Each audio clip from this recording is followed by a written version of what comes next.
Ikinyamakuru cya Isaac gikorera hano i Burundi mu Bujumbura kiratangaza ko uyu mugabo Bruce Melody management ye yabashe kwambura umugabo i Burundi, akaba yashyikirijwe inkiko ubwo yari agiye gukora igitaramo agikora hano i Bujumbura.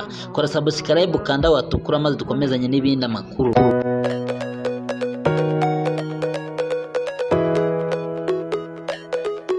Bruce Melody akaba arafunzwe n'igipolisi cy'i Bujumbura i Burundi. Byari ibyishimo kuri Bruce Melody bikaba bijemo amarira. Ese ibi biri guterwa n'iki ku bitaramo by'abanyahanzi nyarwanda? Kuki bari kubabazwa kenshi? Bamwe ni ibibi abandi ni ibyishimo. Reba The Ben na Pamela mu byishimo byinshi basezerana mu rukiko, bemera gusezerana iteka ryose umugore n'umugabo.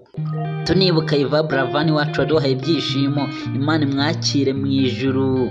Twibuka Yanga Thomas waduhaye ibyishimo, Imana imwakire mu ijuru. Twibuka umuhanzi wacu Meddy wabuze nyina, Imana ikomeze imwakire mu ijuru.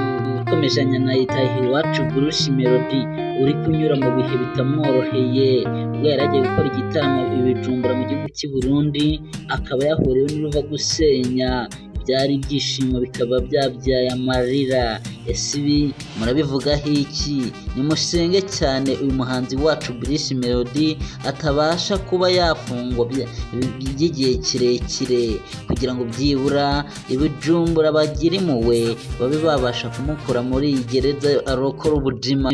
Tutibagiwe n'ibya The Ben uri kunyura mu bihe byiza bimushimishije. Bruce Melody ihangane, buri kintu cyose kigira igihe cyacyo, igihe cyo kwishima n'icyo kurira. Uri umubyeyi ntibyoroha Meddy, ariko ihangane, Imana yaramwakiriye. Ikinyamakuru Isaac gikorera mu Bujumbura cyatubwiye ko bidakomeye cyane Bruce Melody ararekurwa vuba, ariko natwe turashyiraho akacu tumusengere yihangane kandi akomeze arwane nk'umusitari ntagacike intege. Natwe tumuri inyuma, kandi nubwo yataye kaje ibyishimo bye, ntabwo ubuzima naho bwagiye, aracyari wese niyihangane tumusengere cyane.